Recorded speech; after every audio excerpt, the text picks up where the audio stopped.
मित्रों, आप सभी को बहुत बहुत स्वागत है। वीडियो अच्छी लगे तो लाइक कीजिए, प्लीज़ चैनल को सब्सक्राइब कीजिए। हम आज जानेंगे बातचीत। प्रथम पाठ है बातचीत, जिनके लेखक है बालकृष्ण भट्ट। इनका जन्म हुआ 23 जुलाई 1844, निधन हुआ 20 जुलाई 1914 को। बातचीत जो है निबंध है, बातचीत निबंध है। चलिए आज शुरू करते हैं। पहला प्रश्न है, बातचीत शीर्षक निबंध के निबंधकार कौन है? बातचीत जो है इनका निबंधकार कौन है? तब बालकृष्ण भट्ट है। ऑप्शन नंबर डी सही हो जाएगा, बालकृष्ण भट्ट। चलिए दूसरा प्रश्न है, बातचीत के माध्यम से बालकृष्ण भट्ट क्या बतलाना चाहते हैं? बातचीत के माध्यम से जो है बालकृष्ण भट्ट क्या बतलाना चाहते हैं? तब बातचीत की शैली। तो ऑप्शन नंबर ए सही हो जाएगा, बातचीत की शैली। चलिए अगला प्रश्न है, बालकृष्ण भट्ट किस युग के रचनाकार हैं? बालकृष्ण भट्ट जो है किस युग के रचनाकार है? तो ऑप्शन नंबर ए सही हो जाएगा, भारतीय युग। ऑप्शन नंबर ए सही हो जाएगा, भारतीय युग। चलिए अगला प्रश्न है, बालकृष्ण भट्ट ने किस पत्रिका का संपादन किया? बालकृष्ण भट्ट जो है किस पत्रिका का संपादन किए? तो ऑप्शन नंबर बी सही हो जाएगा, प्रदीप। ऑप्शन नंबर बी सही हो जाएगा, प्रदीप। चलिए अगला प्रश्न है, 100 अजान का एक उपन्यास, 100 अजान का एक उपन्यास के लेखक कौन है? तो ऑप्शन नंबर सी सही हो जाएगा, बालकृष्ण भट्ट। चलिए वीडियो अच्छी लगे तो लाइक कीजिए, चैनल को सब्सक्राइब कीजिए। चलिए अगला प्रश्न है, आर्ट ऑफ कन्वेंशन कहाँ के लोगों में सर्वाधिक प्रचलित है? आर्ट ऑफ कन्वेंशन जो है कहाँ के लोगों में सर्वाधिक प्रचलित है?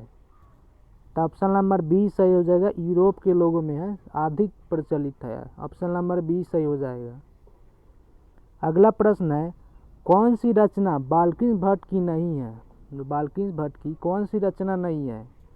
तो ऑप्शन नंबर बी सही हो जाएगा, वीप धागा। ऑप्शन नंबर बी सही हो जाएगा, वीप धागा। ऑप्शन नंबर बी सही हो जाएगा। चलिए अगला प्रश्न है, आचार्य रामचंद्र शुक्ल ने निबंधकार के रूप में बालकृष्ण भट्ट की तुलना किससे की? आचार्य रामचंद्र शुक्ल ने निबंधकार के रूप में बालकृष्ण भट्ट की तुलना किससे की है? तो ऑप्शन नंबर ए सही हो जाएगा, एडिसन और स्टील से।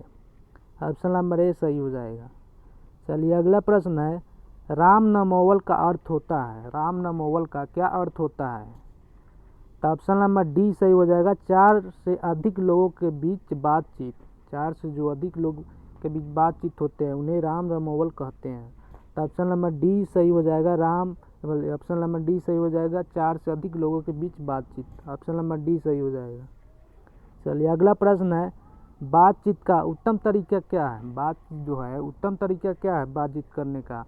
तो आत्मवार्तालाप, आत्मवार्तालाप। ऑप्शन नंबर ए सही हो जाएगा, आत्मवार्तालाप। तो ऑप्शन नंबर ए सही हो जाएगा। मनुष्य का गुण दोष कब प्रकट होता है? मनुष्य का गुण दोष कब प्रकट होता है? जब मनुष्य बोलता है। तो ऑप्शन नंबर बी सही हो जाएगा, ऑप्शन नंबर बी, जब मनुष्य बोलता है। तो ऑप्शन नंबर बी सही हो जाएगा।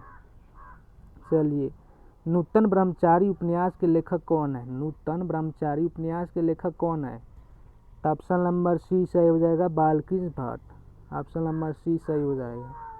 अगला प्रश्न है, बातचीत किस साहित्य विद्या की रचना है? हम पहले ही बताए थे यह निबंध है।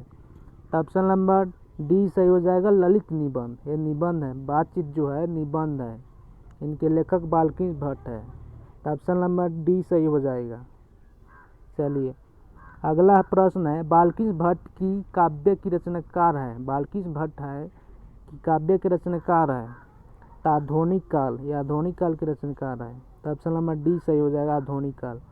दूसरा पाठ है, उसने कहा था, जिनके लेखक है चंद्र शर्मा गुलेरी। इनका जन्म हुआ 7 जुलाई 1883, निधन हुआ 12 सितंबर 1922 में। उसने कहा था एक कहानी है, जिनके चंद्र शर्मा गुलेरी जी द्वारा लिखा गया है। चलिए शुरू करते हैं अगला प्रश्न, उसने कहा था कहानी के कहानीकार कौन है? उसने कहा था जो कहानी के कहानीकार कौन है? तो ऑप्शन नंबर ए सही हो जाएगा, चंद्र शर्मा गुलेरी जी ने उसने कहा था कहानी को लिखे थे। ऑप्शन नंबर ए सही हो जाएगा। अगला प्रश्न है, उसने कहा था कैसी कहानी है? उसने कहा था कैसी कहानी है? ए है युद्ध विरोधी, ऑप्शन नंबर बी सही हो जाएगा युद्ध विरोधी। ऑप्शन नंबर बी सही हो जाएगा युद्ध विरोधी। चलिए अगला प्रश्न है, कीरत सिंह कौन था? कीरत सिंह था कौन था? कीरत सिंह लाना सिंह का भतीजा था। तो ऑप्शन नंबर डी सही, ऑप्शन नंबर सी सही हो जाएगा, लाना सिंह का भतीजा था। कीरत सिंह कौन था?